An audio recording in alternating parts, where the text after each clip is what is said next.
Anarchy in parts of Spain, France and the UK right now as migrant gangs from Northern Africa and the Middle East violently try to take over and intimidate innocent people. Spain is currently in crisis with ongoing clashes between migrant gangs and Spaniards following the violent bashing of an elderly man in Torre Pacheco.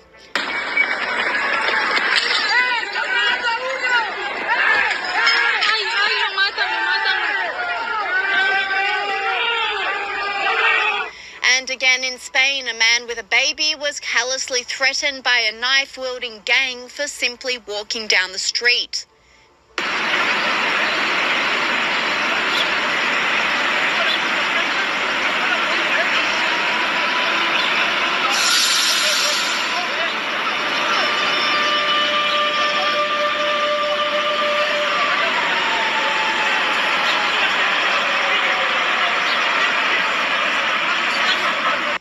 And in the tourist mecca of Barcelona, the cobblestone laneways are no longer filled with people enjoying their vacations, but with hundreds of Muslim men chanting.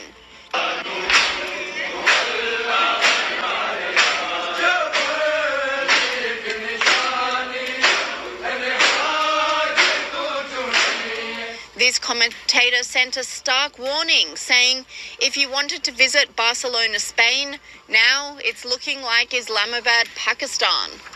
France is also in a migration mess, with violence running rampant in the streets, like at the Fête de la Musique last month, where hundreds of young people were stabbed with syringes and property set alight.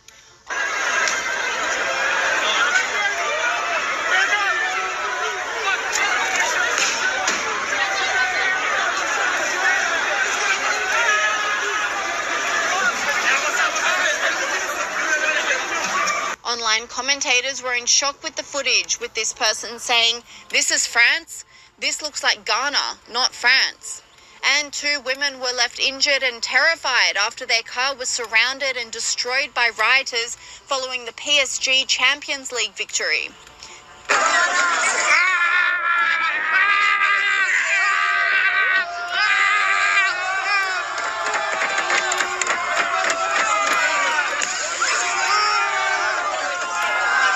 In the UK, the situation is even more dire, with daily occurrences of violent bashings and stabbings by migrant groups on innocent local victims.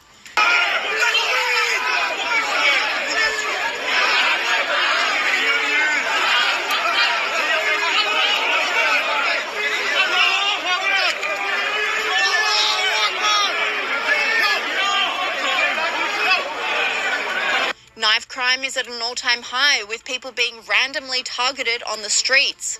Let's go. Let's go. Give the play back to you.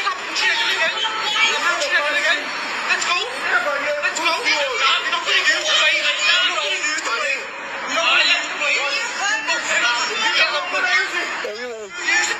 Women's advocacy group Women's Safety Initiative is speaking up about the issue to raise awareness about the dire state of play in the UK at the moment.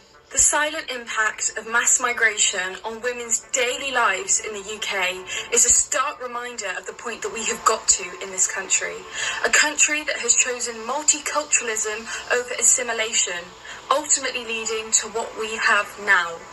Parallel communities with limited cross-cultural understanding. Let's take a look at Borsley Green, one of the most dangerous areas you could possibly live in Birmingham, with 181 crimes per 1,000 residents, and a large portion of these crimes being of sexual and violent offences.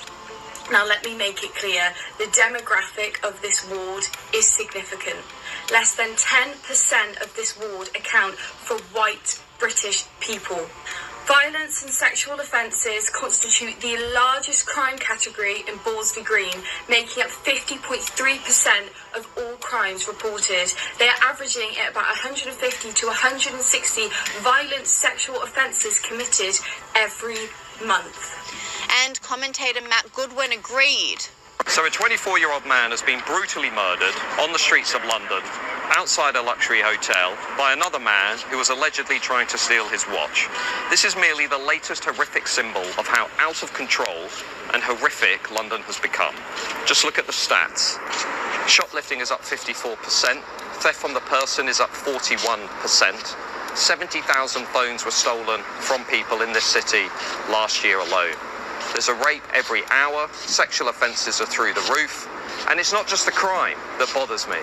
London has also become a symbol for liberal progressives of how they'd like to see the rest of the country. But do you really want the rest of the country to look like London? Hundreds of thousands of people who don't speak English, our national language, hundreds of thousands of illegal migrants, hate marches on the streets of our capital city every week, pro-Hamas, pro-Hezbollah hate marches. And all of this stark evidence and footage of countries overrun by violence and division, yet their governments and leadership do absolutely nothing. UK Prime Minister Keir Starmer seems to be more concerned about protecting the illegal migrants than protecting his own people. Reform UK's Zia Youssef slammed the Prime Minister for his incompetence on the issue. It's all garbage. No one's listening, which is why his approval ratings have collapsed at historic speed. Look, there's north of 1.2 million people here in this country illegally already. They are crossing the channel illegally at record numbers, right? So things aren't not improving fast enough. They are getting demonstrably worse every single week. And the only way we're going to solve this problem, Mike, and restore a social contract that is hanging by a thread in this country is by deporting every single one of those 1.2 million people who are here. We need to be standing up enormous amounts of detention capacity. We need huge numbers of charter flights. We need return agreements with countries to take these people back. And if they don't take them back, we need to be doing things like stopping issuing visas altogether. We need to be scrapping the foreign aid.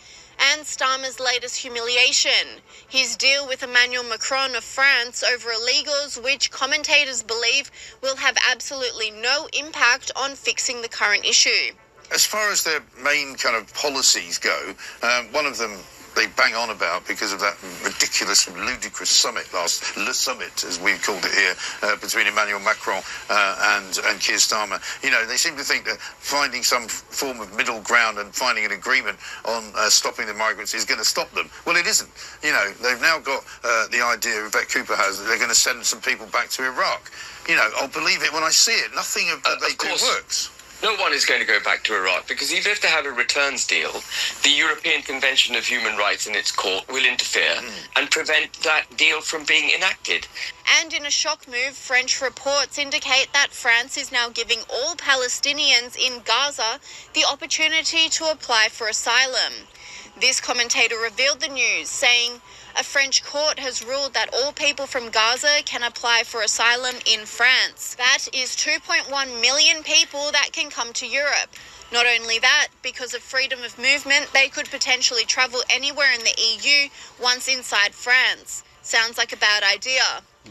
And whilst the leaders of Europe refuse to do anything, the people have taken things into their own hands to send a message that this will not be tolerated.